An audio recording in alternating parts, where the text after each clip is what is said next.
That's carried. Thank you. And the New Brighton Streetscape enhancements. So there are Part C decisions that the Community Board have made, a Part A recommendation coming to Council which is in alignment with the staff recommendation. Are there any questions on this matter? Vicky? All right, so Raf, you go first. Well, I don't know who are we asking questions to? Is there a staff member? So let's find the questions, please. I may be able to answer them, but We might. All right, well, let's hear the question and then we'll see how best to answer it. It's kind of a broad question really in terms of how this fits into the overall master plan, where I would have assumed we're proceeding with the Orham Avenue basically bypass. And I couldn't quite understand why on Marine Parade you've still got, parking spots there. I mean, I can understand we'll have it as a slow carriageway so cars can still go through, but you don't really want them stopping there and parking when there's loads of parking in that whole area.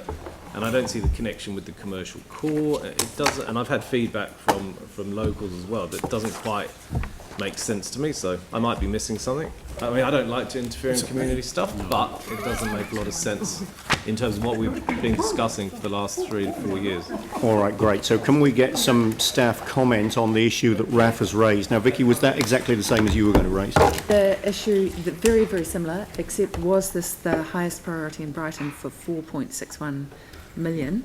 And how did it fit in with the whole overall thing? I also agree about the parking and also the comments from the residents in terms of the feedback all seem to be negative.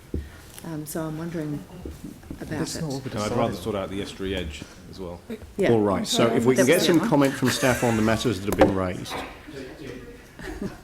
basically Raf's asked a question around car parking, where does it fit into the overall scheme around New Brighton, what we've done around with DCL and the community board, and Vicky's made comments regarding the comments that we have got seem to be reasonably negative. And is this the top priority for Brighton or yes. for the so area? Firstly, it is, and the community board have been clear with us that it is their priority. It is a big priority through here to improve the pedestrian connections across Marine Parade.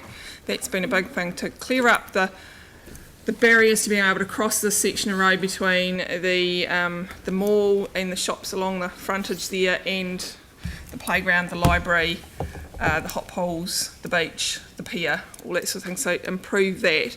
The design that's come up with has been done in conjunction with DCL. We've had advice from DCL and from the urban designers to say that parking, yes, no, but there is they do think there is a need now around the regeneration requirements in the area to keep it in. But the design we've come up with has allowed us flexibility to be able to easily change the layout, close the street, do all sorts of things in the future. Now the consultation was done a while ago, and it was more around a discussion of, do we focus on Marine Parade or do we focus on the mall? And there were mocked up designs at that stage, and it came back about 50-50. The feedback with the board is to focus on Marine Parade and move that forward, and work with DCL to do that. You weren't here for the actual questions, but I was trying to understand, why have you got car parking programmed in for Marine Parade? Because there's car parks on it. So there's no shortage of car parking in the vicinity and in the side streets. So why would you encourage cars to park on Marine Parade when we're actually looking at it as a long term? The clear advice that we had from DCL around commercial, so that was, and from the board and from the urban designers, is that we needed to have it in there. We needed to be able to change that easily in the future, so it's a fairly flat design that is able to be taken out in the future very easily. And Orham Avenue, what's happening with that? What was that, sorry? Orham Avenue. Orham Avenue. So my understanding is it's out in the program, and DCL are working on that at the moment in the property around that. All right, doesn't make any sense to me. Thank you. So Vicky, did you have anything outstanding after that? In terms of the consultation, because a lot of the comments talk about QE2 opening sometime in the future, How long ago was it actually done? When, I think it was 2017. 2017? 17? What year is it now? 2019. 2019. So are we absolutely sure, and is the community board absolutely sure, that in terms of a budget allocation of 4.61 million, that this is the top priority for anywhere in their area? The community board have told us they want this to go forward. Yeah, but that's not the question. I should direct it to the community board. It doesn't seem to change very much. So the community board, the community board supported this moving forward, and it's the change to the speed limit that's come through today. So the speed limit goes down to 30. Yes. And the point of it is to get pedestrians across to the pools and the beach. The point is to open the connections along that whole length so that you can get. Yes, because it's not difficult to cross Marine Parade. No. It is. It's got a By the library. it's got a planted median that it's not very nice walking through. I think we need to look at this in the context of where we're at. The Community Board have already made some decisions under the Part C delegated decision making. We're now making a decision, well, we're now being asked to make a decision today on the speed limit change. In the context of the Community Board having already decided what they've decided under their Part C delegations. So, Sorry, if there wasn't the speed change, it wouldn't have come to council today because it would have been fully under community board delegation. Okay, so questions and answers. Vicky, anything else from you? so the only thing we're approving is the speed limit. The community board has the delegated authority for all of this, And they have approved including it. whether to leave parking there if you're trying to pedestrianise the area, which seems crazy, but it's all in their delegated thing, and that they have decided that 4.61 million on this little bit is their top priority for the whole of their ward. Right. They have already made that decision. That's not what we're here to consider today. Yeah. David and then Glenn. David.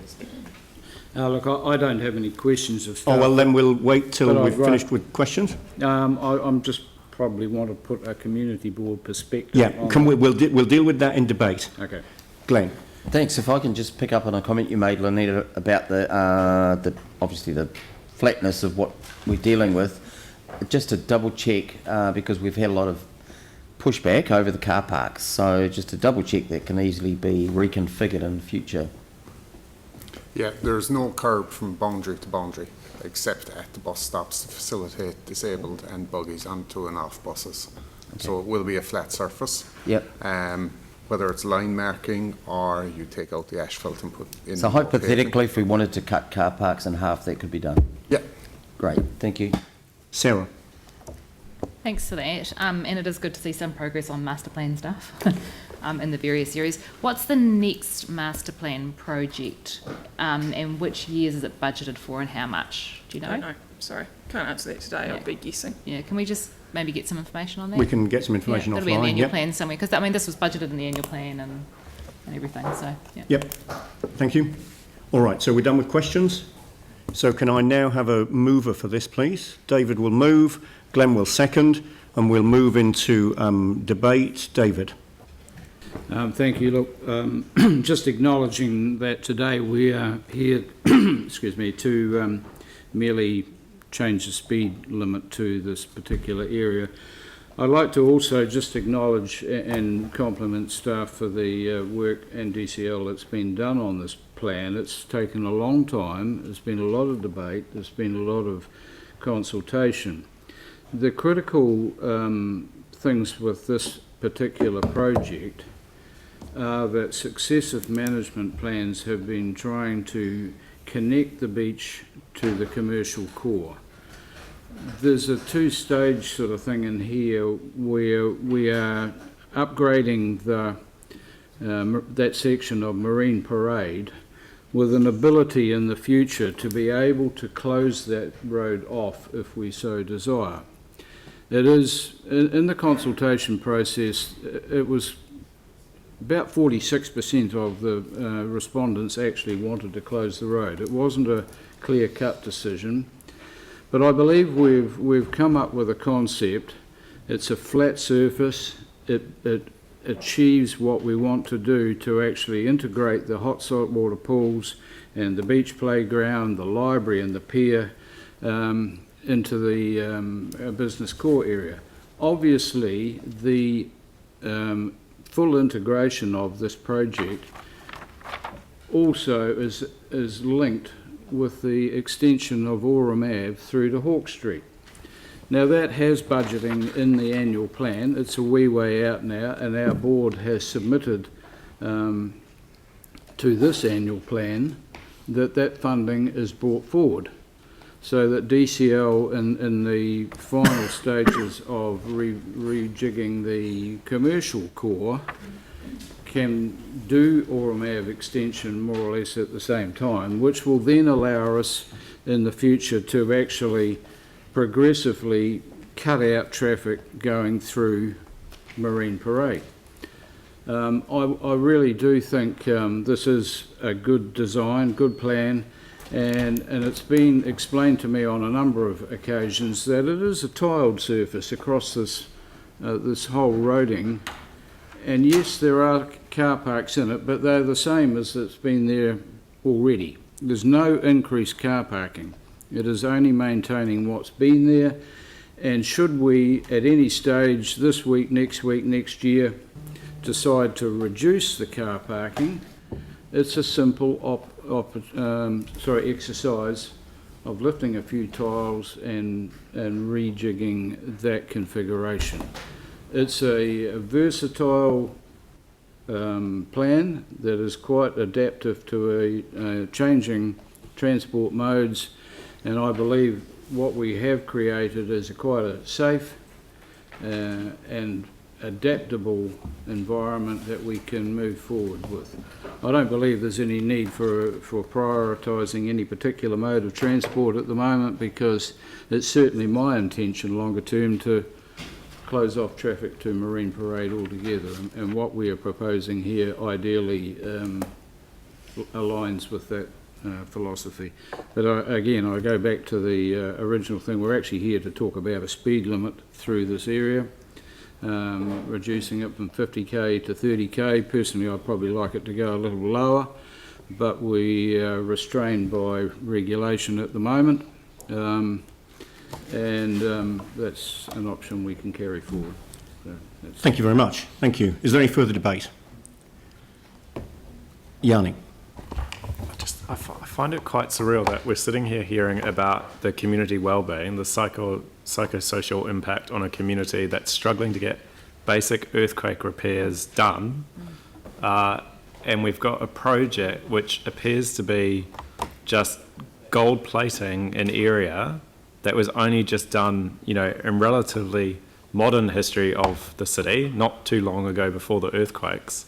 It's very hard to see what the benefits are from this project compared to the area where we don't currently have funding, or there's a delay because there's a lack of certainty of funding for some very immediate projects that will address some severe community wellbeing. I cannot align in my mind what we've heard this morning around the pressing need in this community area with this project that we're being asked to approve today. And I know we're only being asked to approve the speed limit, but it does seem quite surreal, given what we've just heard, that this would be a priority.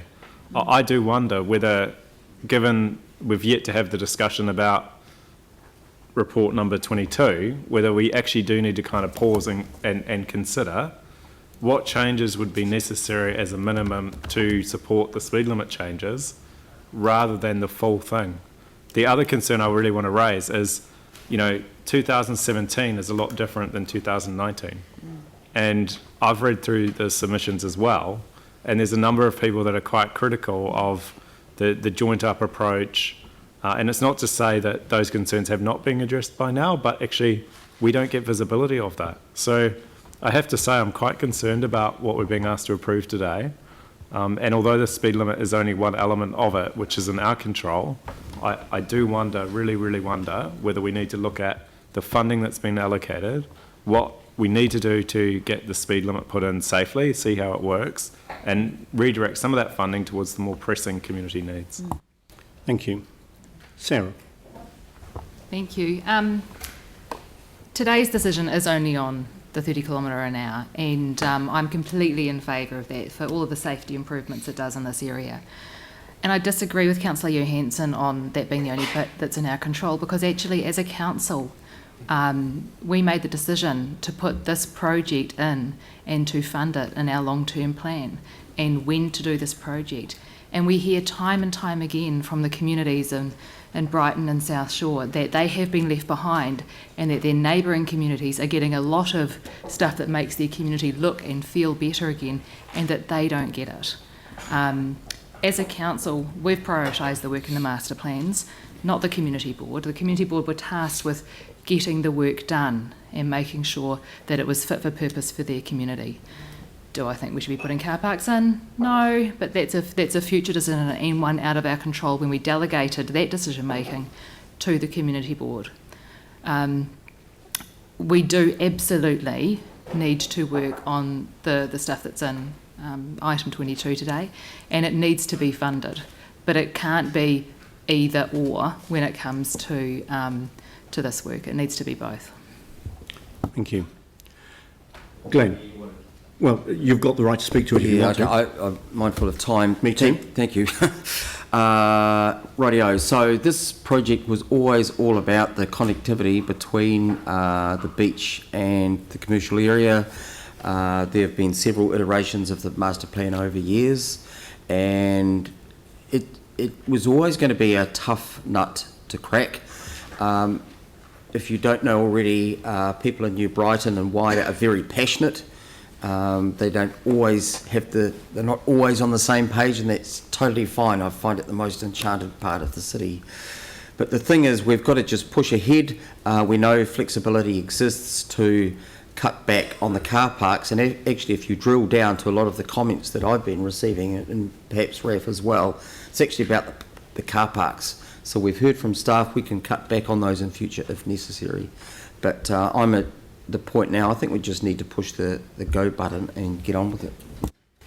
So bearing in mind that this is in a context where the community board have already made a decision under delegations that we have given to that community board, and the only thing we're doing today is making a decision about a speed limit change which enhances the results of the decisions that the community board have already made under delegation. And given that we've got a recommendation from the community board that sits alongside decisions they've already made, and we've heard from the two local councillors that there's support for this, I'm certainly comfortable voting in favour of it. And I'm also taking the point that there is the ability to make some further changes in future, which may be driven by other changes that happen in the area, or a desire to go further in terms of giving effect to particular transport or parking outcomes. So given that we've got to where we've got to and the limited scope of the decision that we're making today under the Part A, I'm quite happy to support this. Vicky? I wonder, given that the item agenda 22, which we've heard a lot of submissions about today, and which people said, we just want you to get on and do some earthquake repairs. If, for example, there was the capacity to do those, but it required some funding, would we prioritise that over this? I think that's a different matter than approving a speed limit. I just wonder if it might be sensible to leave this item until we've dealt with item number 22. I don't believe that there's a connection between approving a speed limit to give effect to a community board decision and the item 22. If we're asking the community board to go back and reconsider the decision making that they've already done, that's a very different matter than considering whether to approve a speed limit or not. Well, the speed limit is the last thing. None of the money, as I understand, has yet been spent. It may well be that there are other priorities in the area that are more urgent. So if this is capable of being unravelled once the community board have made decisions about the substantive project, it also would be capable of being unravelled once council have made a decision about a speed limit in conjunction with that project as well. The speed limit, and I'd be happy to go with 10 k's if that's the local decision, if that was the local community board. But I wonder if all the rest needs to happen. Yeah, that's a different matter than we're considering today. I'm going to put the motion. Are we ready? Yep. I'm going to put the motion. Are we ready? Yep. Okay. So I'm going to put the motion All those in favour say aye. Against?